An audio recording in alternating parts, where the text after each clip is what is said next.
کیا آپ بھی قطر میں کام کرنا چاہتے ہیں کسی اچھی کمپنی میں اور کسی اچھی سیلری کے ساتھ؟ جی ہاں فرینڈز، میں ہوں نعمان اور آپ دیکھ رہے ہیں میرا یوٹیوب چینل زیمل ٹی وی۔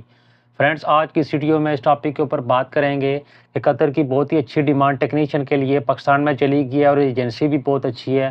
میں بھی آپ کو وہ ڈیمانڈ اوپن کر کے بھی بتاؤں گا کہ کون سی ڈیمانڈ اور آپ نے کیسے اپلائی کرنا ہے۔ ویڈیو شروع کرنے سے پہلے میری تمام دوستوں سے گزارش ہے، جو لوگ میرے چینل کے اوپر نئے ہیں میرے چینل کو لازمی سے سبسکرائب کریں اور نیچے دیے گئے بیل آئیکن کو بھی پریس کر دیں تاکہ مزید آنے والی اس طرح کی اچھی اور انفارمیٹیو ویڈیوز آپ لوگوں تک پہنچ سکیں۔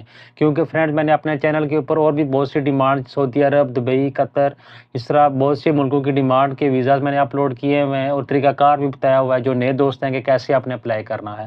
تو چلیں ابھی قطر کی ڈیمانڈ جلدی سے دیکھ لیتے ہیں کہ کیا ڈیمانڈ ہے اور کون سی ایجنسی ہے۔ دیکھیں، یہ میرے سامنے ڈیمانڈ اوپن ہو چکی ہے، فوری ضرورت بائی قطر، اور نیچے دیکھیں یہ ELV extra low voltage technician, fire fighting یا fire alarm technician, HVAC technician یا الیکٹریکل ٹیکنیشین۔ یہ سیلری دیکھ لیں نیچے 1800 سے 2500 قطری ریال، 1800 سے 2500 قطری ریال، AC ٹیکنیشین بھی 1800 سے 2500 قطری ریال اور الیکٹریکل ٹیکنیشین بھی 1800 سے 2500 قطری ریال۔ 1800 سے 2500 کا مطلب یہ ہے کہ جب آپ انٹرویو دیں گے تو آپ نے کتنا اچھا انٹرویو دیا ہے یا آپ کو کام کتنا آتا ہے، اس حساب سے کم سیلری آپ کی 1800 اور زیادہ سے زیادہ 2500 قطری ریال لگ سکتی ہے۔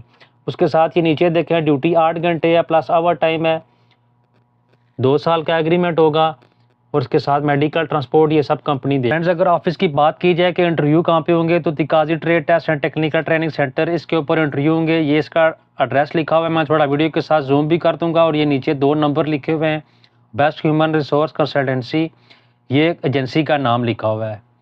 تو آپ نے کیا کرنا ہے، جو نئے دوست ہیں ان کو نہیں پتا ہوگا، پرانے دوستوں کو پتا ہوگا انہوں نے کیسے اپلائی کرنا ہے۔ تو سب سے پہلے آپ نے ان دونوں نمبر کو ٹرائی کرنا ہے اور ان سے پوچھنا ہے کہ ڈیلیگیشن کب آ رہا ہے۔ یہاں پہ ڈیٹ لکھی ہوئی ہے لیکن بعض مرتبہ ڈیلیگیشن لیٹ ہو جاتا ہے، تو آپ نے ان سے کنفرم کر لینا ہے کہ ڈیلیگیشن کب آ رہا ہے اور خرچہ کتنا ہے۔ جس ڈیٹ کو آپ کو وہ بتائیں گے کہ فلاں ڈیٹ کو ڈیلیگیشن آ رہا ہے، مثال کے طور پہ وہ 25 کو ہی بتائیں گے کہ 25 کو انٹرویو کنفرم ہوں گے، تو آپ نے 25 ڈیٹ کو اپنے ڈاکومنٹ سارے لے کر اچھے سے کپڑے پہن کر وہاں پہ چلے جانا ہے اور ڈائریکٹ ریسیپشن پہ چلے جانا ہے آفس کے اندر۔ آپ نے کسی بھی ایجنٹ کی باتوں میں نہیں آنا، خود فارم آپ نے لے کر فل کرنا ہے۔ آپ کو فارم فل کرنے کی سمجھ نہیں آ رہا، آگے پیچھے اور بھی بہت سے دوست فارم فل کر رہے ہوں گے، تو آپ نے ان سے فارم پوچھ کر فل کر لینا ہے کہ یہاں پہ کیا لکھنا ہے، یہ وہ آپ کو فل کر کے دے دے گی۔ اس کے بعد آپ نے وہ فارم جمع کروا دینا ہے، وہ آپ کو ایک نمبر دے دیں گے، مثال کے طور پہ آپ کا 50 نمبر لگا ہے، 51 ہے یا 32 30 جو بھی نمبر لگا ہے، تو آپ نے بیٹھ کے ویٹ کرنا ہے، اور جیسے ہی وہ آپ کا نمبر آئے گا وہ آپ کو بلائیں گے اور آپ نے خود ڈیلیگیشن کے سامنے جا کے بیٹھ جانا ہے اور اچھے سے انٹرویو دینا ہے۔ انشاءاللہ اللہ تعالیٰ آپ کو کامیاب کرے گا۔ امید کرتا ہوں چھوٹی سی معلوماتی ویڈیو آپ لوگوں کو پسند آئی ہوگی۔ اگر ویڈیو اچھی لگے تو اسے لائک کریں، اور کسی بھی قسم کا کوئی سوال ہو تو نیچے کمنٹ سیکشن میں مجھ سے لازمی پوچھیں، میں آپ کو اس کا رپلائی کروں گا۔ Thanks for watching this video. اللہ حافظ۔